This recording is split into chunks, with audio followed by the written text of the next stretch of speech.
الحمد لله رب العالمين والعاقبة للمتقين والصلاة والسلام على رسوله سيد المرسلين رحمة للعالمين شفيع المذنبين سيد الأولين والآخرين سيدنا ومولانا محمد رسول رب العالمين وعلى آله وصحبه أجمعين. أما بعد فأعوذ بالله من الشيطان الرجيم. بسم الله الرحمن الرحيم. يا أيها الذين آمنوا كتب عليكم الصيام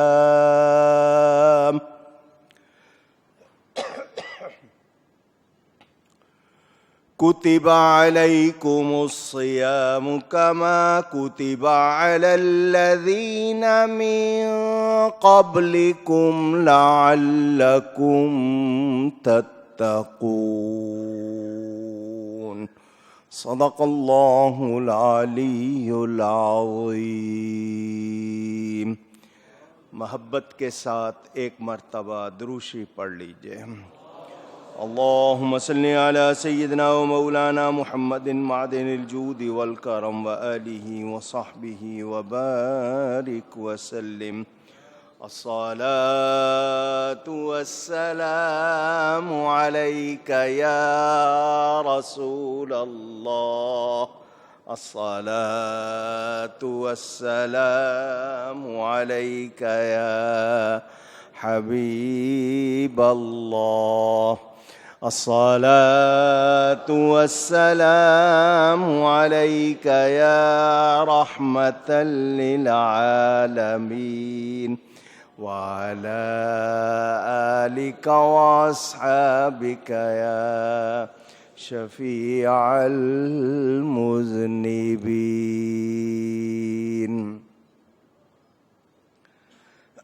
اہل ایمان کو، اہل محبت کو ماہ رمضان اور اس کا پہلا جمعہ مبارک ہو. اللہ کا لاکھ لاکھ شکر کہ اس نے اپنا مقدس مہمان رمضان ہمیں عطا فرمایا. اللہ کریم اس کی برکات بھی عطا فرمائے اور ہمیں اس مہمان مقدس کی قدر کرنے اور اس سے برکت حاصل کرنے کی توفیق عطا فرمائے. اس مہینے کی عزت نزول قرآن کی وجہ سے ہے. اس مقدس مہینے میں قرآن کریم نازل ہوا. اس کی ایک ایک ساعت برکت والی، رحمت والی، مغفرت والی. یہ سب صدقہ ہے پیارے نبی صلی اللہ علیہ وآلہ وسلم کا. کچھ مسائل، کچھ فضائل اور کچھ تھوڑا سا ان لوگوں کے لیے جو عقل کی بنیاد پر باتیں کرتے ہیں ان کے لیے کچھ پیغام. مختصراً کچھ باتیں عرض کروں گا. وما توفیقی الا باللہ العلی العظیم. اللہ فرماتا ہے اے ایمان والو، داد کے طور پر تعریف کے طور پر میں سبحان اللہ نہیں کہلواتا، لیکن ایمان کی بات پر یہاں میرا دل چاہ رہا ہے میں آپ سب سے کہوں کہ ایک مرتبہ سبحان اللہ کہیں۔ اے ایمان والو، میں نے اس کی حقیقت آپ کو سمجھانا چاہیے، یہ آپ اس کو سمجھتے نہیں، یہ بہت پیار سے رب نے آپ کو پکارا ہے۔ قرآن پڑھیں نا، یا قوم ہود، یا قوم فلاں، جو بھی نام آیا نبی کے نام کے ساتھ، یا اس قوم کا لفظ ہے، اپنے حبیب کے غلاموں کو اللہ فرماتا ہے یا ایھا الذین آمنو، اے ایمان والو، اے وہ لوگو جو ایمان لا کر ہمارے ہو گئے ہو، یہ آپ کو عزت ملی ہے۔ یہ صرف امت مصطفیٰ صلی اللہ علیہ وسلم کی، جب اتنے پیار سے پکارے کوئی تو پھر اس کے بعد حکم مانا جائے گا یا نہیں؟ اللہ کا حکم تو ویسے بھی ماننا ہے، لیکن اتنے پیار سے پکارا، تھوڑا سا حکم آگے ہو سکتا ہے کسی کو لگے کہ جی اس میں تھوڑی سی محنت ہے، تو اس پیار کے بعد اس کو اس محنت کرتے ہوئے کوئی تکلیف نہیں۔ جب پیار ہوتا ہے تو آپ کو تکلیف ہوتی ہے؟ جس سے محبت ہو اس کا کام کرتے ہوئے آپ تھکتے؟ پوچھ رہا ہوں۔ تو اللہ تعالیٰ اتنے پیار سے پکارے تو پھر ہمیں کیا کرنا چاہیے؟ اے ایمان والو، تم پر روزے فرض کر دیے گئے۔ کوئی انعام ہے نا، اوروں پہ کیوں نہیں کیے؟ ہم پہ کیوں کیے؟ کوئی مہربانی ہے نا، ہم اس کو بوجھ سمجھیں تو پھر ہم نے اس کی قدر نہیں۔ سنو، تم شاید یہ سمجھ رہے ہو صرف تم پر فرض کیے، پہلے بھی لوگوں پر فرض کیے تھے، کما کتب علی الذین من قبلکم۔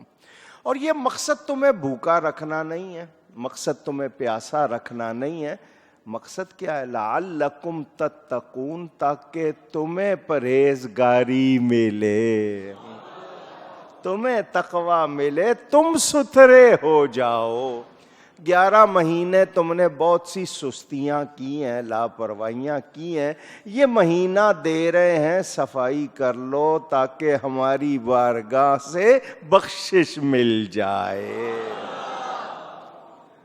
فائدہ ہے یا نہیں؟ تھوڑی سی باتیں دہرانی ہیں، ہر سال دہراتے ہیں۔ پہلے 3 روزے ہوا کرتے تھے ہر مہینے، ان کو ایام بیز، بے یہ دعاد، بید لفظ ہے لیکن اردو میں پڑھیں گے تو بیز ہوگا۔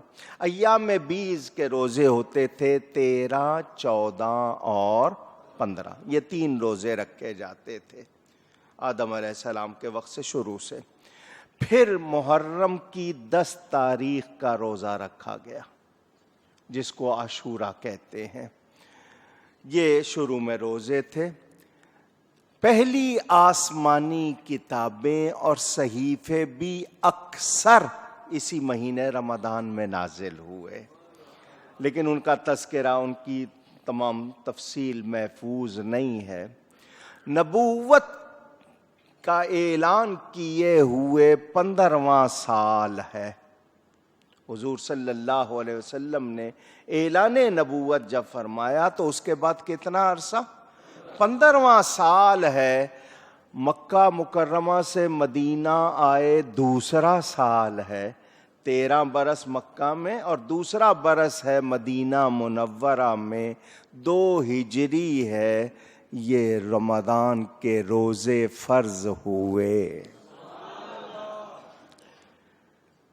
پہلے کلمہ، پھر نماز، پھر زکوٰۃ، پھر روزہ اور پھر حج، یہ 5 بنیادی ارکان۔ علماء صوفیاء کہتے ہیں یہ جو دنیا ہے، یہ جسموں کی دنیا، عالم دنیا کو کہتے ہیں، عالمین تمام جتنے جہان ہو گئے، اس سے پہلے جو عالم ارواح روحوں کی دنیا، وہاں جسم نہیں تھے، وہاں کیا تھی؟ اونچی کہیے گا، روح کھاتی پیتی نہیں ہے، اور روح کھاتی پیتی نہیں. تو عالم اجسام یعنی اس دنیا میں آنے سے پہلے روح کھانے پینے سے خالی تھی, پاک تھی, اس لیے گناہ بھی نہیں کرتی تھی, کوئی گناہ بھی نہیں تھا. جسم کے اجزاء ان کا بھی یہی حال تھا. اب دونوں مل گئے, جسم روح اور روح جسم کی وجہ سے اب غذاؤں کے محتاج ہو گئے, کھانا پینا بھی ہے. تو دونوں جب ملے تو جسم روح کی وجہ سے اور روح جسم کی وجہ سے غذاؤں کے حاجت مند ہوئے, تو پھر مبتلائے گناہ یعنی گناہوں میں پڑ گئے, گناہوں میں پڑ گئے. صرف اسی کی تفصیل کیسے پڑ گئے تو گھنٹہ اس پہ لگ جائے گا. انسان کی خواہشات, کوئی ہے انت اس کا, کوئی انتہا ہے؟ ہم کیا کیا سوچتے ہیں, کیا کیا کرتے ہیں, کس طرح حاصل کرتے ہیں, کس طرح کھاتے ہیں, اس میں لازمی بات ہے ہم سے کوتاہیاں ہوتی ہیں, تو ہم مبتلائے گناہ. پھر کھانے کے بعد ہمارا کیا حال ہوتا ہے, کون سی مستیاں چڑھتی ہیں ہمیں, کیا کچھ ہوتا ہے, مبتلائے گناہ ہو گئے. اب کیا کیا جائے؟ تو حکیم, ڈاکٹر, طبیب, معالج کے پاس جائیں تو وہ آپ کو پرہیز کرواتا ہے. کیا کرواتا ہے؟ فلاں چیز نہیں کھانی, یہ کام نہیں کرنا, یہ چیز نہیں پینی, اس وقت یہ نہیں کرنا.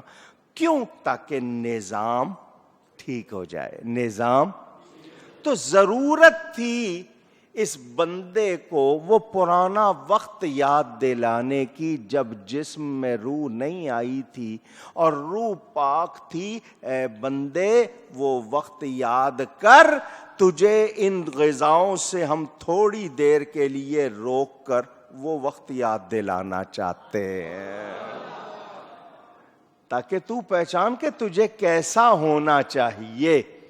وہ وقت یاد دلا رہے ہیں, اور صبح صادق سے غروب آفتاب تک چند گھنٹے تو نے اپنے آپ کو اپنی خواہشات پر قابو رکھتے ہوئے پسندیدہ غذاؤں سے رکنا ہے.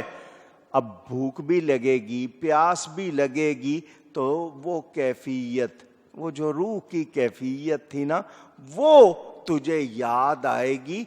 ہم چاہتے بھی یہی ہیں, جسم میں روح ہوتے ہوئے بھی تو ویسا ہو جائے,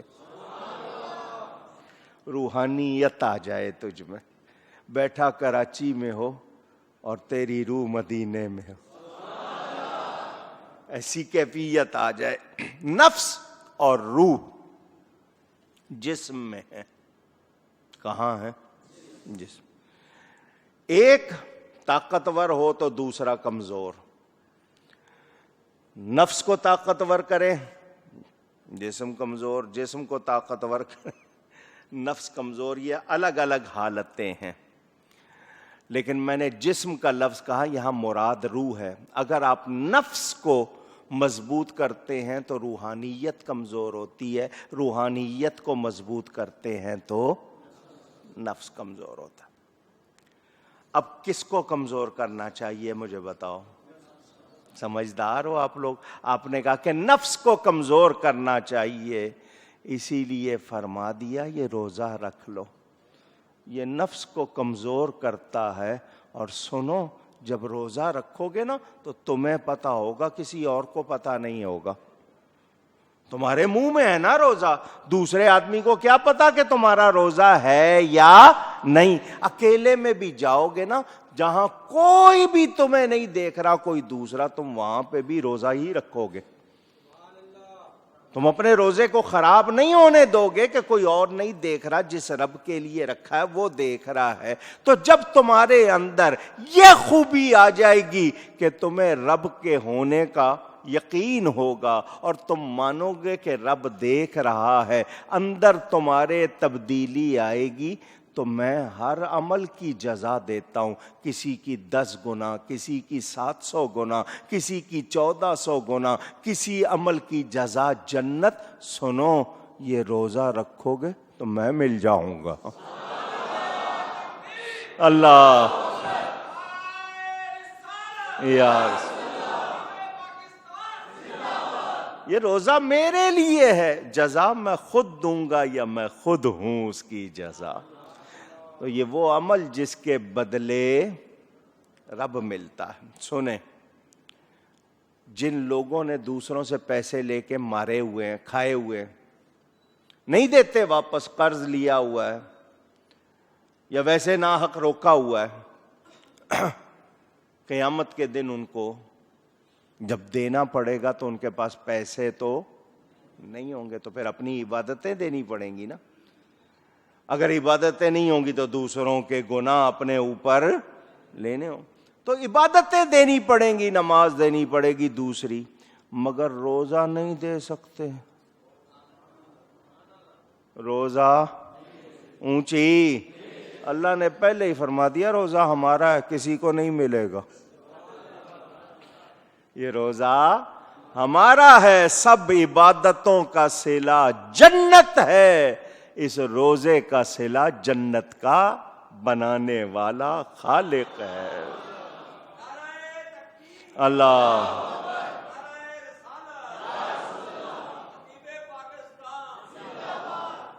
جو محبت والے بیٹھے ہیں ان کو بھی ایک جملہ کہہ دوں،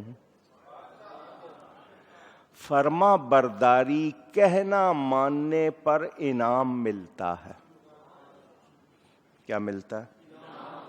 عاشق کو انعام نہیں چاہیے، عاشق کو محبوب چاہیے. اسی لیے فرما دیا محبت والوں ہم مل جائیں گے. تو جس کو محبوب مل جائے پھر اس کو کچھ اور چاہیے جی. روزے میں ہر وقت عبادت، باقی وقتوں میں تو آپ وضو کر رہے ہیں، کوئی نیکی کا کام کر رہے ہیں، روزے میں ہر وقت آپ کا روزہ ہے تو عبادت. وضو غسل آپ کیوں کرتے ہیں؟ جسم سے میل گندگی پسینے کی بو وغیرہ دور ہو جائے، مسجد میں آنے کے قابل ہو جائے. وضو کی ضرورت ہے وضو کیا، غسل کی ضرورت ہے غسل کیا، کہ مسجد میں آنے کے کہہ دینا ذرا لائق ہو جائیں، قابل ہو جائیں. تو وضو کر کے غسل کر کے مسجد میں آنے کے لائق ہوتے ہیں، روزہ رکھ کے روح کو پاک کر کے اللہ کی بارگاہ کے لائق ہوتے ہیں. اللہ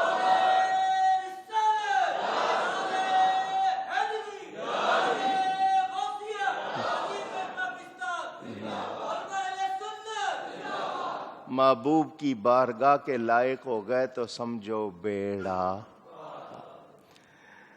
نفس کو مارنا نہیں ہے، اس کو درست کرنا، اس کو ٹھیک کرنا تاکہ صحیح صحیح کام کرے، غلط مشورے نہ دے.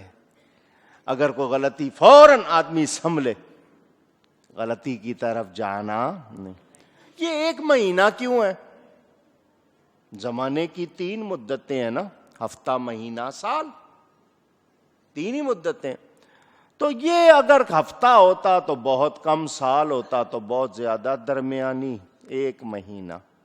غریب کے لیے بھی، امیر کے لیے بھی، گورے کے لیے بھی، کالے کے لیے بھی، مرد کے لیے بھی، اور پوری دنیا. فمن شہد منکم الشہر فلیصم، جو کوئی اس مہینے میں موجود ہے مسلمان ہے روزہ رکھے. روزہ یہ نہیں ہے کہ دوسروں کے لیے الگ موسم، ان کے لیے الگ موسم، ایسی بات نہیں.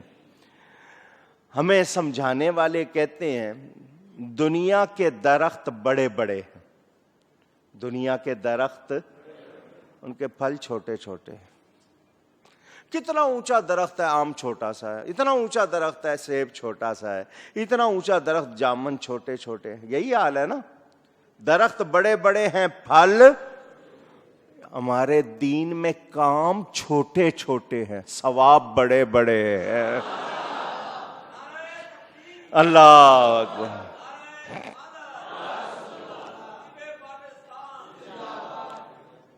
اب یہ مہینہ، کس مہینے میں روزے فرض کیے؟ جو مہینہ بھی افضل ہے. مہینہ بھی افضل، عمل بھی اچھا، اس کا وقت بھی اچھا، تو اب یہ اتنی اچھائیاں مل گئیں پھر بھی کوئی سستی کرے تو کیا سمجھدار ہوگا؟ اونچی گئے میرے دوستوں اور بزرگوں، رجب آیا تھا، دھلائی ہوئی تھی زمین کی، کیا ہوئی تھی؟ اس کے بعد بیج بو دیا گیا، اب فصل کاٹنے کا وقت ہے۔ شعبان میں ہم نے پانی دے لیا، اب بیج بو لیا، اب فصل کاٹنی ہے۔ کیا مطلب؟ محنت کر کے اپنا صلہ لینا ہے، رب کو راضی کر لو، ساری کسر جو پیچھے ہو گئی ہے وہ معاف ہو جائے گی۔ صوم، عربی میں روزے کو صوم کہتے ہیں، روزہ لفظ ہے، روزہ لیکن آپ نے روزہ فارسی سے آیا ہے نا۔ صوم رک جانے اور چپ رہنے کے معنی ہے، رک جانا اور بری بات سے چپ رہنا ہے اور کھانے پینے سے رک جانا۔ کہیں اس کے معنی صبر بھی ہیں، ضبط نفس، نفس کو کنٹرول کرنا، ثابت قدمی، جمے رہنا ہے۔ الامساک عن الشیء والترک لہ، عربی میں کہتے ہیں۔ میں ہر سال تھوڑی سی عقل والوں کے لیے بحث کرتا ہوں تاکہ وہ آگے سے بولے نہیں اللہ نے روزہ کیوں فرض کر دیا ہے، کو راشن بچانا ہے، یہ لوگوں کو بھوکا رکھ کے اللہ کو کیا فائدہ ہوگا؟ تو تم فائدہ نقصان مخلوق کے لیے، اللہ کے لیے۔ اللہ تعالیٰ ان چیزوں سے دیکھیں نا جی، اتنے لوگ تکلیف ہوتی ہے، عمر بھی زیادہ ہوتی ہے، مریض ہوتے ہیں۔ میں نے کہا تم نے بنایا ہے یا اللہ نے بنایا ہے؟ جن کو روزہ رکھنے کا حکم دیا کس نے بنایا ہے؟ اس نے مریض کے لیے بھی بتا دیا ہے، اس نے سفر کے لیے بھی بتا دیا ہے، اس نے تکلیف والے کے لیے بھی بتا دیا ہے۔ اسلام پہلے صلاحیت دیتا ہے پھر حکم دیتا ہے۔ سمجھ آئی؟ انسان ناکام کیوں ہوتا ہے؟ انسان بدبخت کیسے ہو جاتا ہے؟ یہ دو باتیں ہر انسان کے لیے سوچنے کا ذریعہ ہونی چاہیے۔ اس کو سوچنا چاہیے کہ میں صحیح ہوں یا نہیں ہوں، صحیح طرف جا رہا ہوں یا نہیں۔ اگر کوئی ناکام ہوتا ہے یا اس میں خرابی آتی ہے تو اس کے لیے دوسرے بھی سوچنے لگ جاتے ہیں کیوں ایسا ہوتا ہے۔ تو اب خلاصہ سوچ سوچ کے نکالا، نتیجہ کیا کہ ضرورتیں اور حاجتیں، کیا میں نے دو لفظ کہے؟ اگر دیکھا جائے تو ایک ہی لفظ کافی ہے ویسے۔ ضرورتیں اور حاجتیں، یہ دل کی ہر خواہش، آپ کے جسم کی ہر جنبش کسی نہ کسی ضرورت اور غرض سے، حاجت سے خالی نہیں۔ ایسا ہی ہے نا؟ پوچھ رہا ہوں۔ اور ضرورتوں اور حاجتوں کی کوئی انتہا نہیں۔ آج یہ چاہیے، آج یہ چاہیے، وہ چاہیے، ٹیلی فون ہے جی، نیا ماڈل آیا ہے وہ بھی چاہیے، گاڑی آئی ہے وہ بھی چاہیے۔ انسان کی ضرورتوں خواہشوں کی کوئی انتہا نہیں ہے۔ ایسا ہی ہے نا؟ ہر وقت ایک چیز مل گئی اور بھی چاہیے۔ میرے دوستوں اور بزرگوں، اب ان ضرورتوں کا خلاصہ کیا جائے کہ انسان کی آخر اصل ضرورت کیا ہے، تو وہ تین باتیں ہیں جن میں سے دو بنیادی ہیں۔ پورا خلاصہ نکالو، ضرورتوں کو بھی دیکھ لیا، سب کو دیکھ لیا۔ یہ نفسی خواہشات، یہ حرص و ہوا، یہ ہوس، یہ لالچ، یہ سب بنیادی ضرورتیں دو ہیں، کھانا اور پینا۔ کھانا اونچی، پینا۔ آپ اس میں رہنا بھی لگا لیں، پھر جنسی تعلقات وہ بھی آگے لگا لیں، لیکن یہ بنیادی دو ضرورتیں ہیں، کھانا اور پینا۔ اب میں ایک بات پوچھتا ہوں، چنے کھانے سے بھی پیٹ بھر جاتا ہے یا نہیں؟ ذرا تھوڑا سا میرا ساتھ دو، بھر جاتا ہے نا؟ کیا ضروری ہے کہ پھر باربیکیو جا کے تکے پراٹھے کھائے جائیں؟ پوچھ رہا ہوں۔ اب یہ ہم نے خود یہ، اچھا جی تکا پراٹھا بھی کھانا ہے، اس کے ساتھ چٹنی بھی چاہیے، اس کے ساتھ سلاد بھی چاہیے۔ سلاد میں پھر یہ چیزیں، صرف سادی سلاد نہیں چاہیے، اس میں گاجر بھی چاہیے، اس میں مولی بھی چاہیے، اس میں کھیرا بھی چاہیے، اس میں پیاز بھی چاہیے، اس میں ٹماٹر بھی چاہیے، اب آگے آگے فروٹ بھی ڈالنے لگ گئے، رشین سلاد۔ آپ نے 10 چیزیں بڑھا لی۔ اس طرح کے برتن میں چاہیے، اتنی مقدار میں چاہیے، اس رنگ میں چاہیے، اس ڈیزائن میں چاہیے، یہ ضرورتیں ہیں اونچی؟ اور خرچہ کہاں ہوتا ہے؟ انہی پر ہوتا ہے نا جی۔ اسٹیل کے برتن چاہیے، کانچ کے چاہیے،